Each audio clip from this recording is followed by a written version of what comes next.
Good afternoon, BBA BCom third year.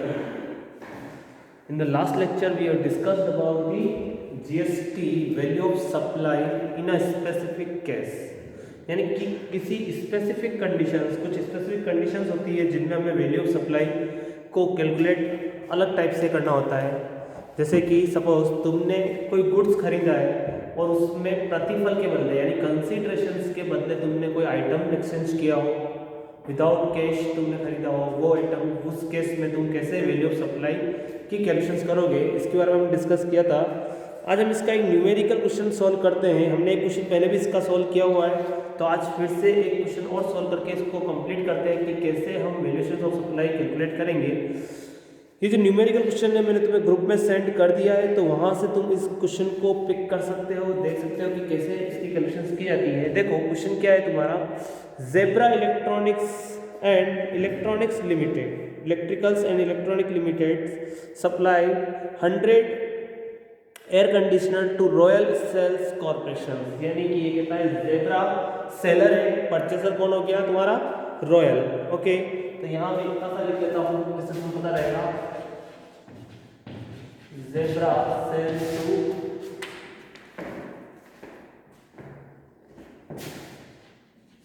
Royal. Okay, पर क्या seller कौन है, परचेसर कौन है, Zebra is the seller and Royal is purchaser. Short में for a considerations of ₹30,000 in cash, यानी कि 100 एयर कंडीशनर वो सेल करता है कितने के, 30 लाख के in cash, and 80 refrigerators. Okay, 100 air conditioner sale करता है ये जेब्रा, 100 एयर कंडीशनर सेल करता है. रॉयल लिमिटेड इसको 30 लाख तो इन कैश पेमेंट करता है, इन कैश, एंड 80 वो क्या देता है उसे, रेफ्रिजरेटर देता है. ओके, आगे समझ में, जेब्रा लिमिटेड रॉयल लिमिटेड को 100 एयर कंडीशनर सेल करता है जिसका consideration royal limited 30 lakh in cash and 80 refrigerator के रूप में करता है. If the manufacturing cost of the each air conditioner is 26,000. यानी ये कहता है कि इसकी manufacturing cost of refrigerator, manufacturing cost हमारे पास में गिवन है कितनी, 26,000.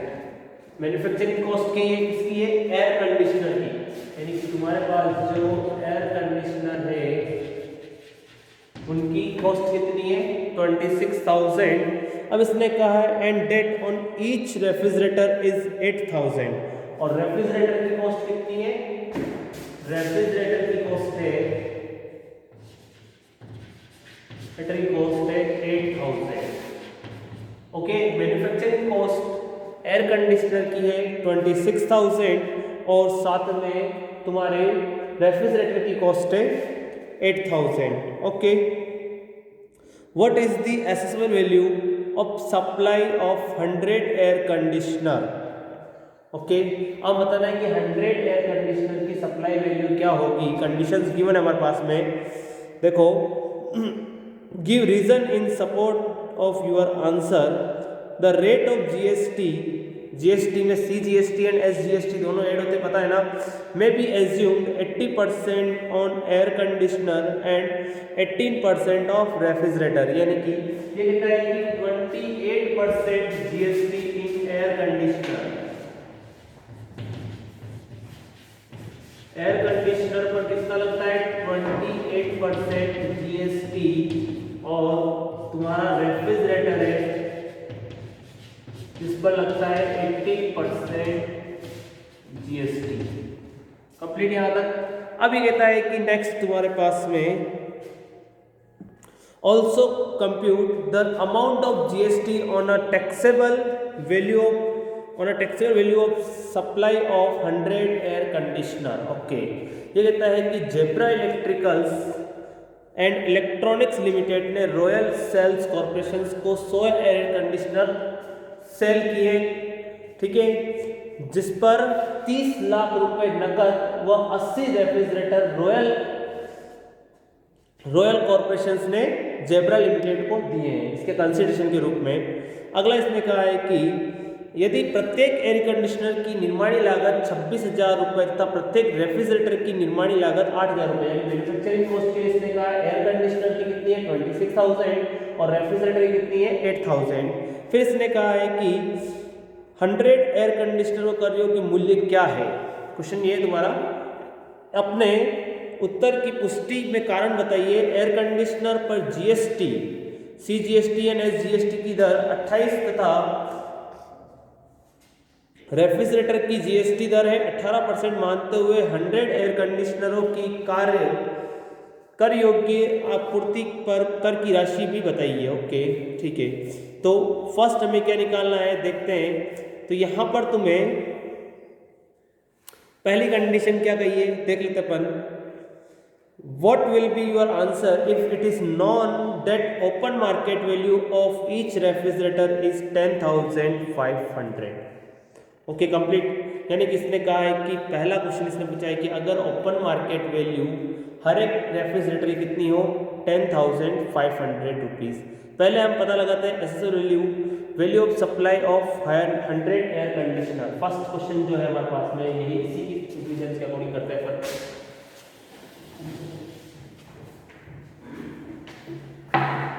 एसेसरी वैल्यू निकालनी अपन को। फर्स्ट इसने कहा है कि तुम्हारे पास में कर योग्य मूल्य क्या होगा हमें पता लगाना है। तो देखो तुम्हारे पास में air conditioner accessible determination of accessory value निकाल रहे हैं अपन। पहली कंडीशन जो क्वेश्चन ये वाला गिवन है इसकी, तो हमें क्या करना है फर्स्ट 3 कंडीशन से निकालना है। मैं इसको 3 पार्ट में डिवाइड कर लेता हूं, तीनों का आंसर मेरे एक में आएंगे। ओके फर्स्ट कंडीशन तुम्हारी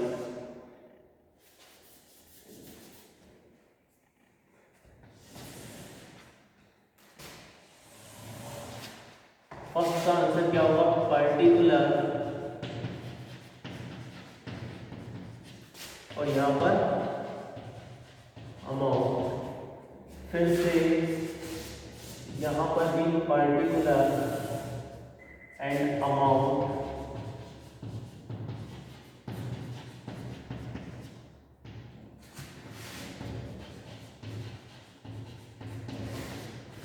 लास्ट हमारी थर्ड कंडीशन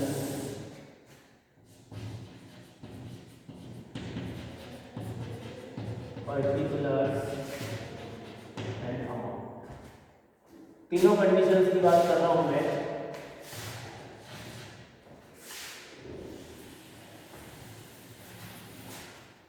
ओके फर्स्ट हमारे पास क्या गिवन है 100 एयर कंडीशनर के लिए मैं पार्टली क्या रिसीव कर रहा हूं कैश रिसीव कर रहा हूं, राइट है। 100 एयर कंडीशनर के लिए पार्टली मैं क्या रिसीव कर रहा हूँ कैश रिसीव कर रहा हूँ और साथ में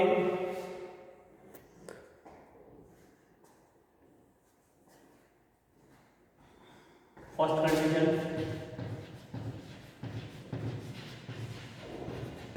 कैश कितना रिसीव कर रहा हूँ 30 लाख रुपीज इन कैश। तो यहां मैंने पुट कर दिए 30 लाख। आज समझे यानी कि फर्स्ट कितना है कि पार्टली तुम्हें कैश मिल रहा है Zebra electricals and electronic limited को, Zebra electricals and electronic limited को क्या मिल रहा है 100 एयर कंडीशनर के अगेंस्ट 30,000 तो कैश में रिसीव हो रहा है और 80 उसे क्या मिल रहा है रेफ्रिजरेटर मिल रहे हैं। ओके कंप्लीट यहाँ तक। तो यहाँ देखो तुम्हारे पास में 80 क्या मिल रहा है इसको रेफ्रिजरेटर मिल रहे हैं। तो हमें पता लगाना है कि 80 रेफ्रिजरेटर के अकॉर्डिंग कितना होता है। तो यहाँ देखो manufacturing cost of each refrigerator कितना होगा है तुम्हारे पास में। तो हमें पता लगाना है मैन्युफैक्चरिंग कॉस्ट कितनी थी रेफ्रिजरेटर की। तो हमने पता देखो फर्स्ट हमारे पास में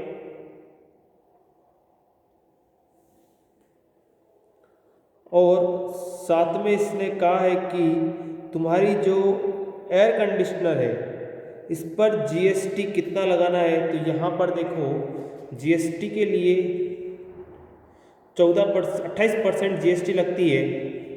ये तो तुम्हें पता ही है।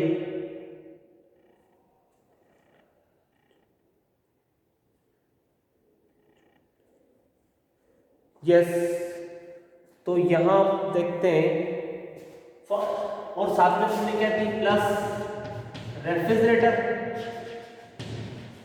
हमने क्या दिया साथ में 30,000 कैश में दिए और 80 रेफ्रिजरेटर दिए जिनकी मैन्युफैक्चरिंग कॉस्ट कितनी है 8,000।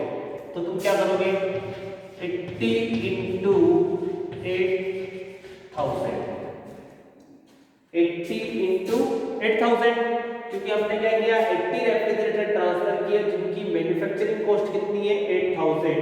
तो 80 इंटू 8,000 6,40,000।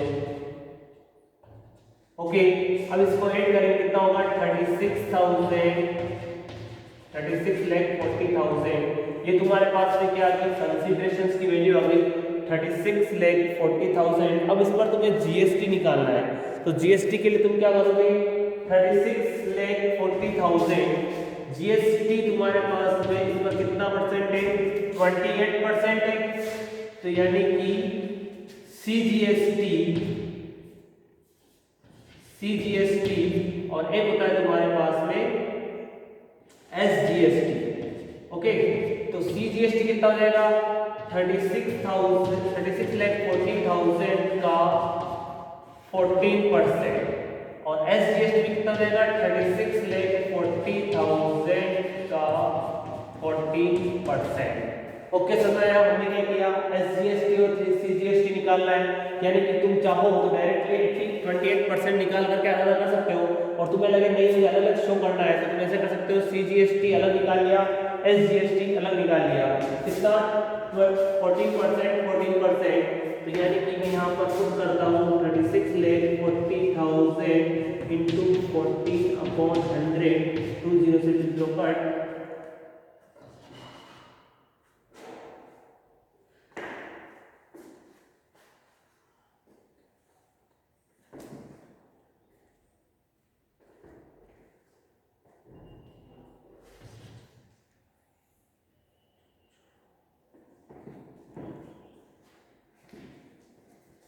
टोटल हमारे पास में आया है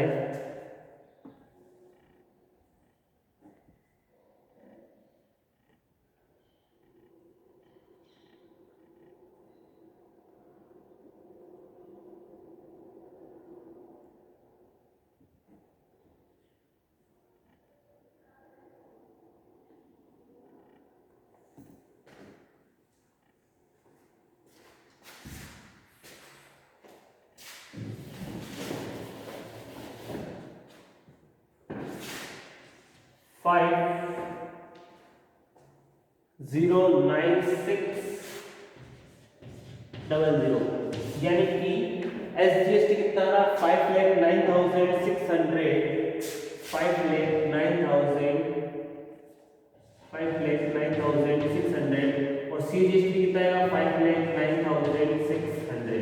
अब इन दोनों को लेस करोगे तुम्हारे पास क्या जाएगी value of amount of GST आया, सॉरी। अब इस जीएसटी क्या करना है, तो ऐड कर दोगे तुम्हारे पास एक्चुअल वैल्यू आएगी, कितनी वैल्यू तुम्हारे पास में एयर कंडीशनर की बनती है। यहाँ तक कंप्लीट। अब देखो सेकंड क्वेश्चन, ये तुम्हारा फर्स्ट क्वेश्चन हो गया जो कि इंफॉर्मेशन तो क्वेश्चन में अवेलेबल थी। अब देखो सेकंड क्वेश्चन के अकॉर्डिंग कैसे है, तो तुम्हारा इसने कहा what will be answer if it is non debt open market value of each refrigerator is 10,500। तुम्हारा उत्तर क्या होगा यदि ओपन मार्केट वैल्यू रेफ्रिजरेटर की कितनी हो 10,500 हो, तो तुम कैसे बताओगे ओपन मार्केट वैल्यू। तो पहले हम पार्टली कैश कितना दे रहा है, पार्टली कैश है 30 लाख। अब ओपन मार्केट वैल्यू गिवन है, तो ओपन मार्केट वैल्यू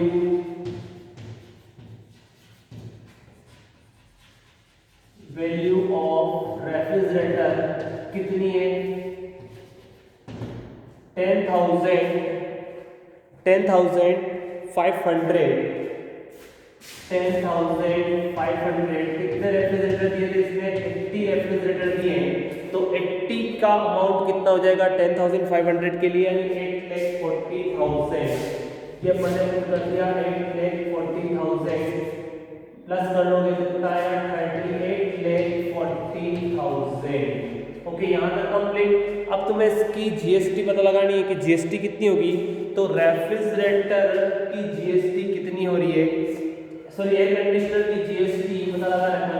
तो जीएसटी कितना लगता है 28%, सीजीएसटी एक तो तुम्हारी और एक तुम्हारी एसजीएसटी, ठीक है, सीजीएसटी एंड एसजीएसटी यानी कि 38,40,000 का 40%, 38,40,000 का 14%। ओके, तो 38,40,000 का 14% 5,37,600, 5,37,600 और यहाँ पर हो गया 5,37,600 कंप्लीट। ये तुम्हारी क्या हो गई CGST एंड SGST। अगर ओपन मार्केट वैल्यू गिवन है तो हमें जो आइटम हम एक्सचेंज कर रहे हैं उसकी ओपन मार्केट वैल्यू से मल्टीप्लाई कर लेंगे और फिर उसमें ऐड कर देंगे जितना अपने कैश दिया है। उसके बाद में ये डिसाइड कर सकते हैं कि हमारी वैल्यू ऑफ सप्लाई कितनी है। तो ये तुम्हारी क्या है, वैल्यू ऑफ सप्लाई आ गई है, वैल्यू ऑफ सप्लाई आ गई तुम्हारी। यहाँ पर भी अपन ने क्या निकाली, वैल्यू ऑफ सप्लाई निकाली है। ओके, अब लास्ट तुम्हारे पास एक कंडीशन और गिवन है जिसमें कहा गया है कि what will be your answer if it is non that open market value of each air conditioner is 37,800। अगर ये कहता है कि हमें यहाँ पर किसकी वैल्यू गिवन है, एयर कंडीशनर की, जो हम एक्सचेंज जो हम बेच रहे हैं जेबल इलेक्ट्रिकल्स एंड इलेक्ट्रॉनिक लिमिटेड जो बेच रहा है उसकी ओपन मार्केट वैल्यू गिवन है। तो हम डायरेक्टली क्या करेंगे, open market value of air conditioner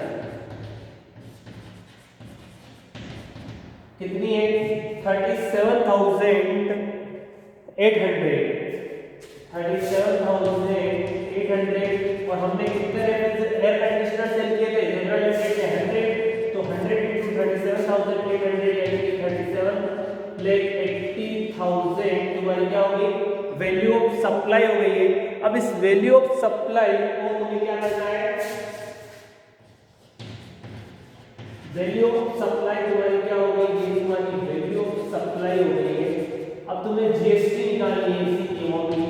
GST कितना लगता है एयर कंडीशनर पर 28%, यानी कि तुम क्या करोगे सीजीएसटी और एसजीएसटी निकालोगे। 37,80,000 का 40% और यहाँ पर भी 37,80,000 का 40%। कंप्लीट। हमने क्या किया, हमारे पास में एयर कंडीशनर की ओपन मार्केट वैल्यू थी तो हमने उसी की वैल्यू को 100 से मल्टीप्लाई किया, जितने एयर कंडीशनर हम सेल कर रहे हैं उसके अकॉर्डिंग हमने ओपन मार्केट वैल्यू के आधार पर इस वैल्यू ऑफ सप्लाई का पता लगा लिया कितनी होती है। अब तुम क्या करोगे, CGST SGST निकालोगे तो कितना होगा 5,29,200, 5,29,200, 5,29,200 ये तुम्हारी क्या आ गई, जीएसटी आ गई और वैल्यू ऑफ सप्लाई कितनी आएगी 27,80,000। कंप्लीट। यहाँ तक ये तुम्हारा क्या हो गया, पूरा क्वेश्चन कंप्लीट हो गया जो अभी अपन डिस्कस कर रहे थे। अब तुम्हारे को टोटल वैल्यू कितनी आ गई है तुम्हारे लिए, निर्धारित मूल्य की बात करें तो तुम्हारे पास में टोटल यहाँ की वैल्यू कितनी आ गई है। अगर मैं यहाँ पर लेस करता हूँ इन दोनों को 5,36,000 तो यानी कि तुम्हारा जो आंसर होगा वो क्या कहलाएगा, तुम्हारी एक्चुअल जो हमें लेनी है। अब यहाँ बात करेंगे तुम्हारी, तो यहाँ पर कितनी रहेगी तुम्हारी, वही जो लेस करोगे और यहाँ पर भी लेस करनी पड़ेगी तुम्हें, ये सारी लेस करने का जो बचेगी वो तुम्हारी क्या होगी, एक्चुअल वैल्यू ऑफ सप्लाई, यानी कि इतना मुझे चाहिए, निर्धारित मूल्य कितना होगा तो इतना मुझे यहाँ से चाहिए। कंप्लीट यहाँ तक। ओके, आज के लिए इतना ही। अब नेक्स्ट क्लास में हम अपनी सेकंड कंडीशंस को डिस्कस करेंगे जो तुम्हारी ये value of supply of goods and services both become distinct और related persons other than through an agent, यानी कि अगर मैं किसी एजेंट के थ्रू या किसी अदर पर्सन के थ्रू करता हूँ तो क्या कंडीशन रहेगी, कैसे मैं वैल्यू ऑफ सप्लाई निकालूंगा उसकी, या फिर कह सकता हूँ कि पृथक व संबंधित व्यक्तियों के मध्य माल और सेवाओं के मूल्य का निर्धारण। ओके, जैसे रिलेटेड पर्सन कोई गुड्स बेच रहे हैं तो उसमें हम कैसे उसके मूल्य का निर्धारण करेंगे, कोई अलग पर्सन से जिसको हम जानते नहीं है एजेंट के थ्रू माल बेचे तो उसमें कैसे गुड्स की वैल्यूएशन करेंगे, इसको हम पढ़ेंगे अपनी नेक्स्ट कंडीशन पे। ओके, थैंक यू, आज के लिए इतना ही। हमने कंफर्म कर लिया है हमारे केवल ये फर्स्ट जो टॉपिक था, फर्स्ट जो केस था कि अगर तुम्हें पेमेंट के अगेंस्ट पार्टली कैश और पार्टली कोई आइटम एक्सचेंज हो रहा हो तो उसमें तुम कैसे वैल्यू सप्लाई निकालोगे, तो हमने उसके बारे में डिस्कस कर लिया। Okay, thank you.